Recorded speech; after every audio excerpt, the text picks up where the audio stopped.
A few years ago, I felt like I was stuck in a rut, so I decided to follow in the footsteps of a great American philosopher, Morgan Spurlock, and try something new for 30 days. The idea is actually pretty simple. Think about something you've always wanted to add to your life and try it for the next 30 days. It turns out 30 days is just about the right amount of time to add a new habit or subtract a habit like watching the news from your life.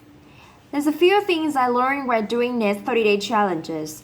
The first was instead of the months flying by forgotten, the time was much more memorable. This was part of a challenge I did to take a picture every day for a month, and I remember exactly where I was and what I was doing that day. I also noticed that as I started to do more and harder 30-day challenges, my self-confidence grew.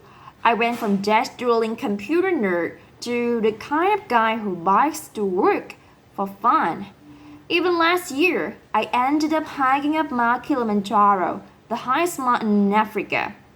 I would never have been that adventurous before I started my 30-day challenges. I also figured out that if you really want something badly enough, you can do anything for 30 days. Have you ever wanted to write a novel?